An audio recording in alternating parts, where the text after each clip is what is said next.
Oke, kembali lagi di podcast saya kami, aku Ansir dan hari ini saya bersama Mas Yuda yang memang posisinya lagi di Jepang ya? Benar? Iya, betul. Oke, Mas Yuda ini akan membawakan materi atau topik podcast kita mengenai politik satu Jepang sampai bagaimana Jepang masuk ke Indonesia. Nah, tapi sebelum itu kita tanya-tanya dulu. Mas Yuda ini asal mana? Sekarang lagi di Jepang lagi ngapain?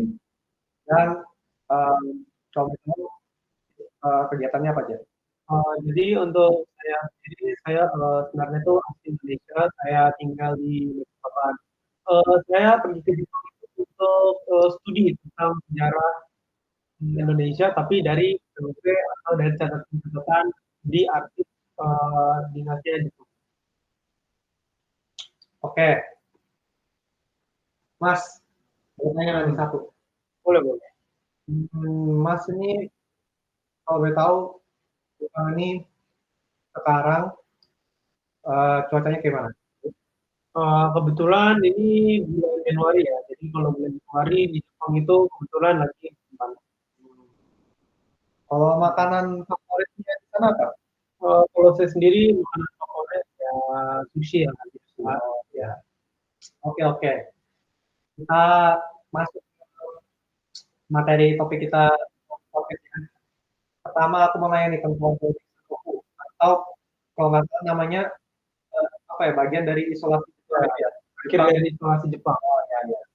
Jepang ini kan dulu sempat menjalankan kebijakan ini kan kebijakan politik Toku ini.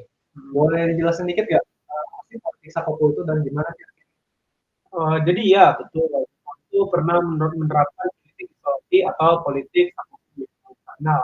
Nah, untuk politik sakuku itu diterapkan oleh Ken Shogunan Tokugawa sejak abad ke-17 yang melarang kontak dengan dunia luar kecuali di pelabuhan tertentu. Nah, politik ini dilakukan untuk menjaga stabilitas internal dan menghindari pengaruh asing. Nah, oke, karena dia ini menutup dirinya dari pengaruh luar, otomatis mereka tuh nggak tahu dong apa sih kondisi di luar sana. Jadi dampaknya itu Jepang jadi ketinggalan ya dibanding negara. Nah, itu bisa dibilang benar. Jadi sampai pada tahun 1863 itu Jepang itu kan masih melakukan politik Toku. Jadi mereka itu bisa dibilang merasa sangat ketinggalan lah. Jika jadi sebetulnya itu Amerika itu mau Jepang tuh untuk membuka diri lewat kedatangan Commodore Matthew Perry. Nah, setelah Jepang membuka diri, akhirnya mereka pun sadar kalau mereka itu bisa dibilang sangat ketinggalan jauh lah jika dibandingkan dengan negara-negara barat. Kenapa sih mereka Amerika itu memaksa untuk Jepang tuh mengakhiri politik Sakoku ini? Nah, ini semua bisa terjadi karena Amerika ingin menjadikan Jepang sebagai batu loncatan tuh.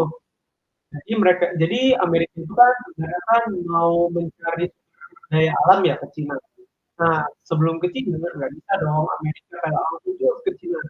Kan ada pulau tuh yang Kalau kita lihat di peta tuh ya ada Jepang ya, ya sebelum di Cina Jepang. dulu.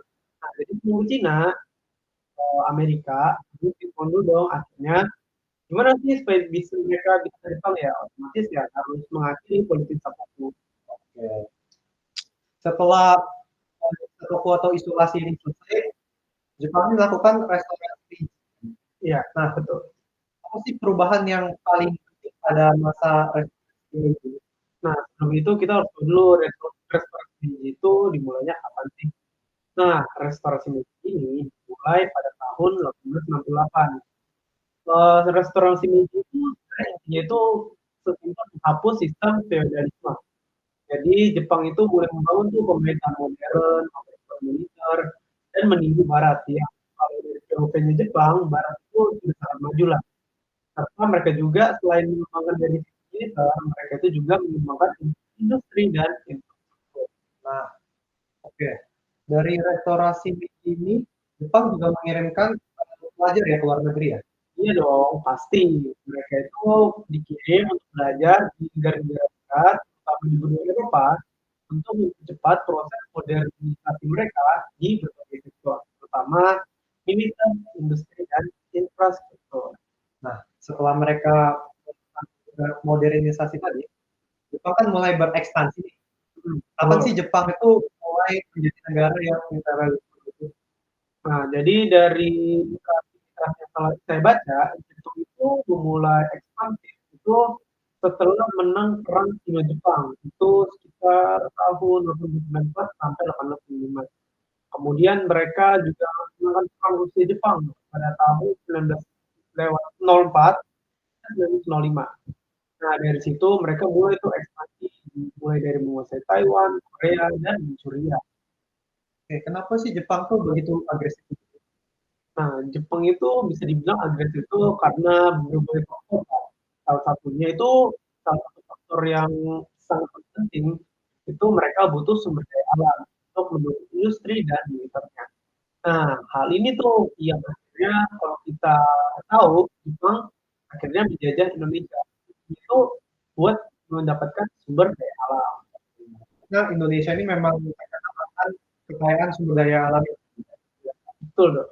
Nah, setelah Jepang masuk ke Indonesia tahun 1942, nah alasannya Jepang itu Nah, jadi seperti kita tahu Jepang itu kan ingin ya, nah, menguasai Asia untuk menguasai seluruh wilayah itu pasti perlu yang namanya perang, perlu yang namanya bahan bakar, perlu banyak lah.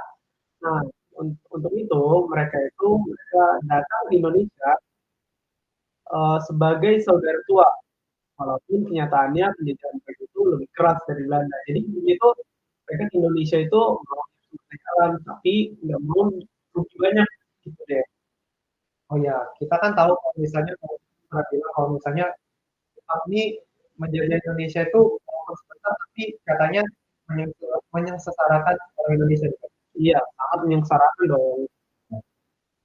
Salah satu contoh yang dilakukan oleh Jepang itu ini kan Romusa ya. Iya, betul, Romusha. Jadi banyak sekali rakyat Indonesia yang dipaksa untuk kerja bagi kolonialisme Jepang. Nah, tapi dengan kerja paksa itu tentu akan mengurangi berbagai hal, terutama dari segi kondisi.